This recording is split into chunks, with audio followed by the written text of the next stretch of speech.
Assalamualaikum warahmatullahi wabarakatuh. Jumpa lagi dengan saya. Saat ini kita akan mendiskusikan atau membedah bagaimana cara menentukan langkah awal supaya proses membangun software itu berhasil dilakukan dengan baik. Tenang saja, membangun software itu sebenarnya tidak sulit-sulit amat. Nah, semakin banyak jam terbang, maka proses membangun software itu juga akan semakin mudah. Masalahnya adalah bagi pemula, seolah-olah bagian yang paling berat dalam membangun software adalah pada saat melakukan, iya betul, saat coding, benar nggak? Tapi teman-teman harus tahu ya, nanti kalau jam terbangnya sudah banyak, ketika sudah melewati fase ngoding itu tidak seberat ketika belajar, maka kita akan menemukan titik di mana dalam proses membangun sebuah software itu hal yang sulit dilakukan justru ada di tahap pertama, karena di tahap inilah yang menentukan keberhasilan fase berikutnya. Tahap apa itu namanya? Requirements. Requirements itu apa sih? Suatu saat saya pernah ditawari seorang relasi ya, tiba-tiba bilang, "Mas, tolong dibuatin aplikasi seperti Instagram." Iya, kita bingung dong, klik Instagram kan kompleks sekali gitu. Kalau dilihat dari perspektif developer pasti akan rumit lah, bagaimana caranya nanti bisa ngeload image yang begitu banyak dengan performance yang bagus, kemudian gimana caranya bisa menambahkan efek-efek gimmick dan seterusnya. Terus beda kesempatan itu ada yang nembak juga, "Mas, tolong dibuatin aplikasi software seperti Gojek." Buset, Gojek itu kan aplikasi yang raksasa dan cukup kompleks di belakangnya. Cuman orang awam itu kadang nggak tahu gitu. Nah, kalau kita sama-sama nggak tahu nih, sama-sama nggak tahu, nah bahaya bro, bahaya. Nanti kita bisa terjerembab, bisa terjerat dalam berbagai masalah. Makanya sebenarnya tahap inilah yang paling menentukan, requirements. Sebuah analogi yang menurut saya cukup bagus, ini merepresentasikan the real world ya. Kadang kita itu salah misinterpretasi atau miskomunikasi. Si klien atau product owner kadang inginnya membangun produk yang bagus, tapi ternyata dimaknai oleh teman kita atau kita sebagai produk yang begini saja cukup. Sehingga kalau kita perhatikan ini meme ini, orang ini memang lucu banget ini. Kok ya nemu pas banget dengan contohnya itu.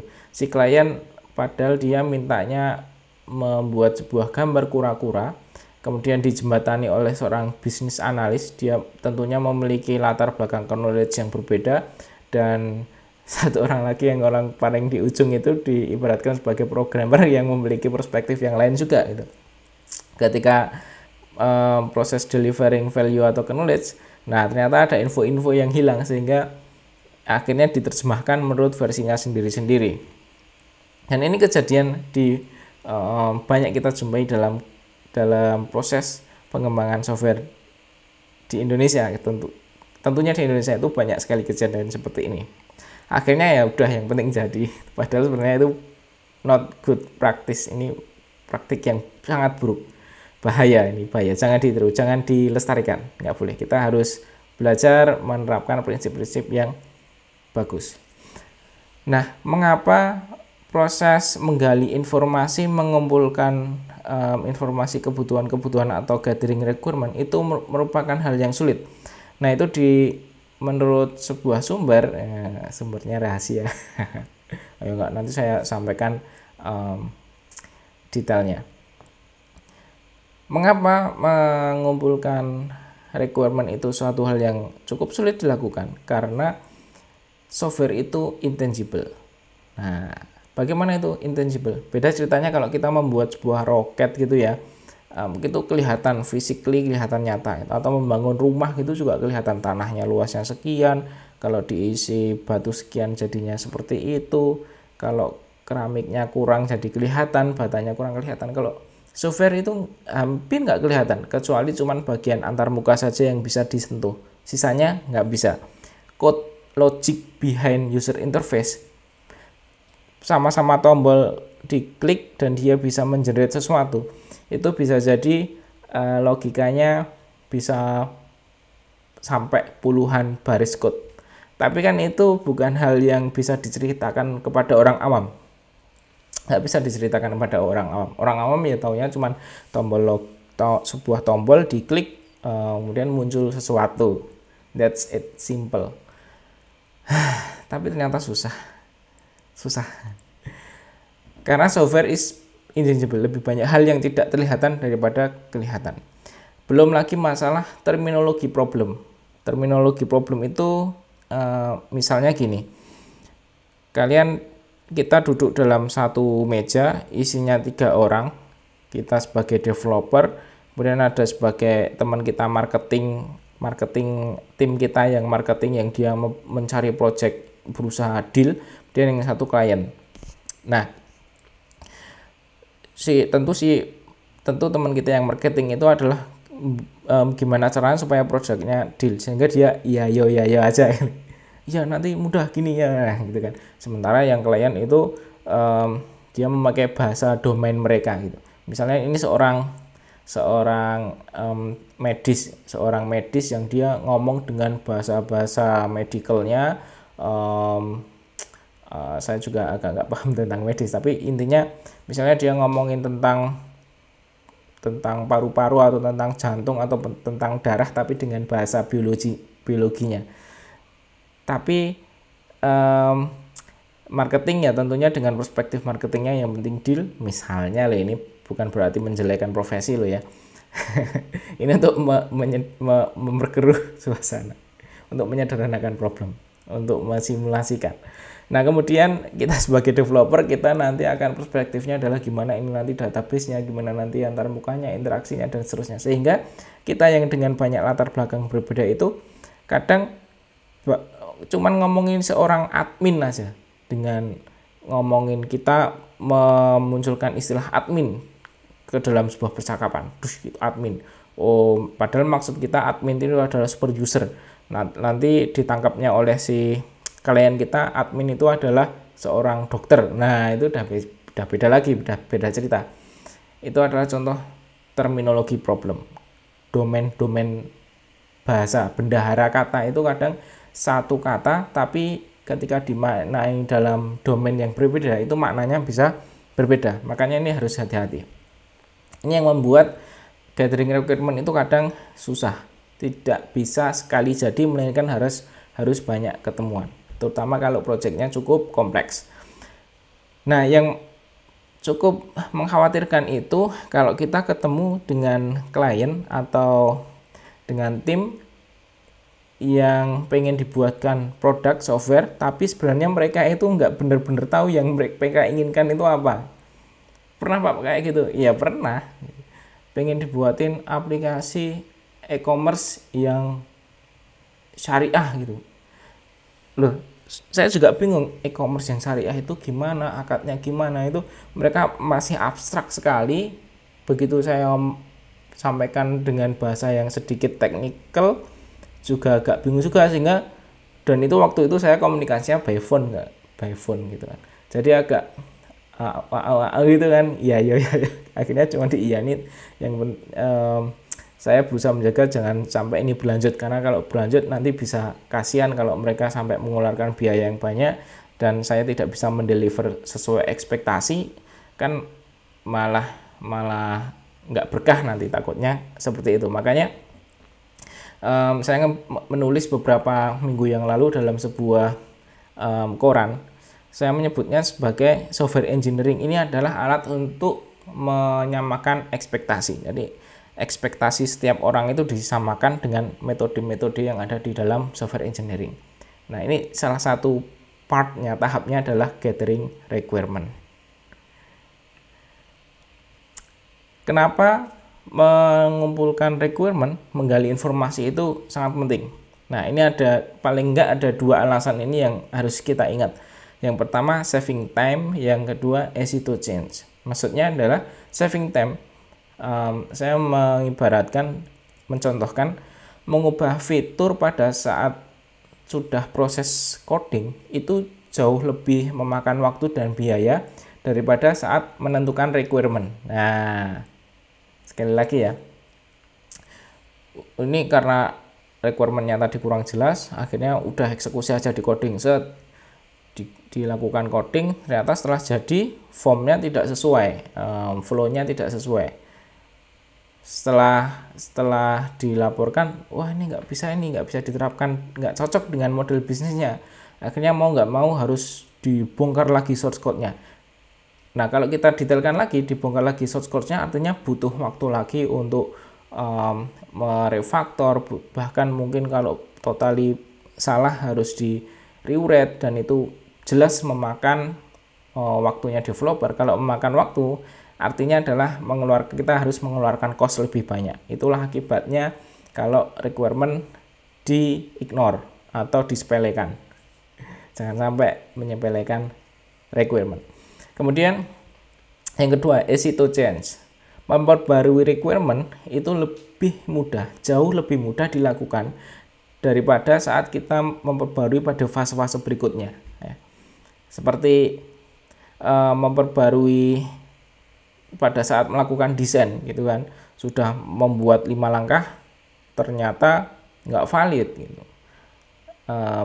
Sehingga harus survei lagi, disederhanakan menjadi 2 langkah. Padahal tadi untuk mendapatkan 5 langkah itu udah survei ke 30 orang misalnya. Berarti kan sia-sia yang dia lakukan.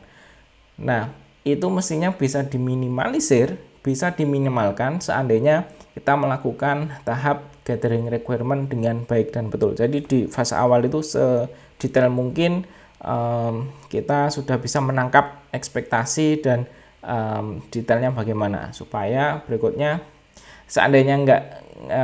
seandainya kita mendapatkan info dan kurang clear, maka segera dikejar supaya clear informasinya.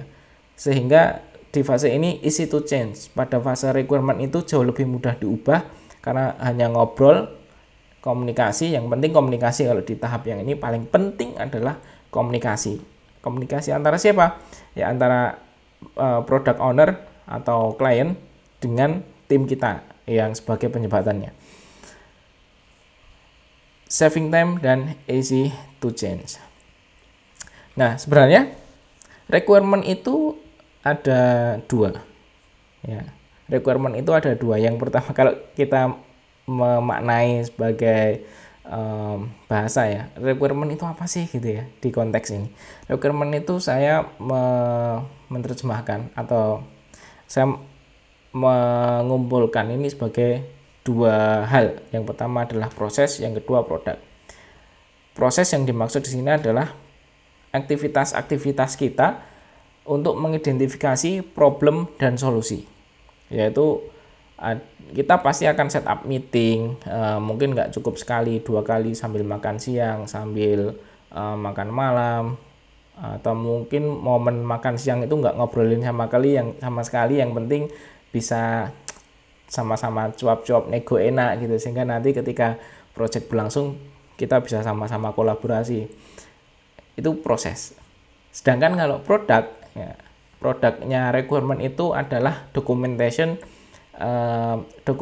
Kalau standarnya IEEE itu disebut dengan SRS, Software Requirement Specification. SRS, Software Requirement Specification dokumentasi. Jadi sudah ada standarnya sebenarnya. Mulai dari judul projectnya apa, scope-nya apa, kemudian kebutuhan fungsionalnya apa, kapan di-deliver, siapa organisasi penanggung jawabnya, kemudian bagaimana rancangan database-nya, rancangan antara mukanya, sampai deployment-nya bagaimana, sampai maintenance-nya bagaimana, memberikan garansinya bagaimana dalam bentuk produk. Ini kalau dicetak menjadi fisik itu jadi sebuah dokumen. Jadi buku yang tebal gitu. Jadi requirement itu sekali lagi kita bisa mengartikan sebagai 2 hal, yang pertama proses dan yang kedua adalah produk. Berikutnya, requirement versus specification. Apa sih bedanya requirement dengan specification? dalam sebuah literasi menyebutkan bahwa requirement itu lebih cenderung ke user perspektif, sedangkan specification lebih cenderung ke developer perspektif. Maksudnya bagaimana? Yuk kita coba dalami pelan-pelan. Sekali lagi, requirement itu lebih sering mereference ke user requirement, kemudian specification itu lebih banyak merujuk pada spesifikasi sistem, kemampuannya sistem dalam mewujudkan interaksi user terhadap produk digital, produk kita. Contohnya, langsung ke contohnya mungkin langsung kebayang. User requirement, user able to choose more than one food. Ini kalau kita bayangkan mudah itu aplikasi GoFood atau GrabFood. Silahkan dianalogikan dengan yang lain. User requirement-nya, user able to choose more than one food. Kemudian sistem specification-nya, ini sekali lagi sistem specification adalah kemampuan sistem dalam mendukung supaya user requirement-nya terpenuhi. Pertama, apps must show list of menu, muncul daftar item menunya. Kemudian apps must have button add item. Dan berikutnya apps must provide notes. Ya, ini misalnya untuk menambahkan menu yang ini S-nya dikit saja atau cabenya 30 misalnya, menambahkan catatan. Dan berikutnya the list of food is presenting using grid view untuk menampilkan item-item makanan. Nah, ini adalah bagian dari sistem specification. Mungkin bisa lagi ditambahi kalau if user back system keep the data. Ini juga sistem specification juga, tergantung kita mau mendetailkan sampai sedetail apa.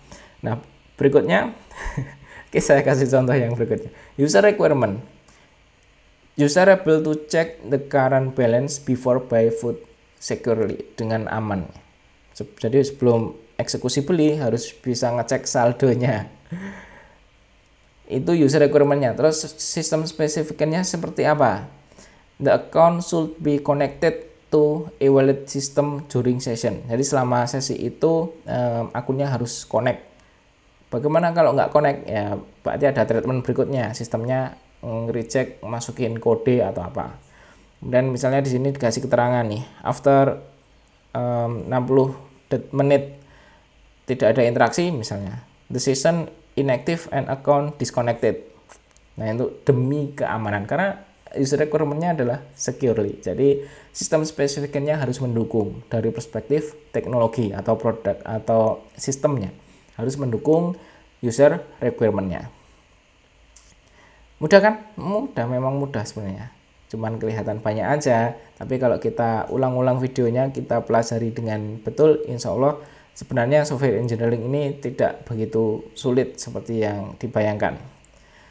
Nah, kemudian ini yang saya sampaikan tadi di awal, bahwa sebenarnya ada standar yang mengatur tentang pembuatan dokumen software requirement specification. Ini hanya cuplikan saja, hanya ilustrasi saja. Mudah-mudahan di lain kesempatan kita bisa bongkar template dokumennya dari IEEE untuk kita lihat sebenarnya seperti sedetail apa sih membangun planning sebuah perancangan sebuah software. Di sini jelas disebutkan requirement ini untuk mengetahui. Jadi orang lain begitu membaca dokumen ini, dia akan tahu tujuan produknya ini apa, produk ini namanya apa, tujuannya untuk apa, penggunanya siapa saja, kemudian kemampuan teknisnya apa saja, dan begitu seterusnya, sehingga ya ini dokumen ini menjadi satu-satunya pegangan buat siapapun yang terjun dalam proyek ini, dia bisa onboarding dengan bagus.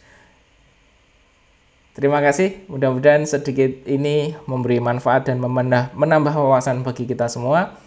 Jika ada salah, mohon maaf. Wassalamualaikum warahmatullahi wabarakatuh. See you next.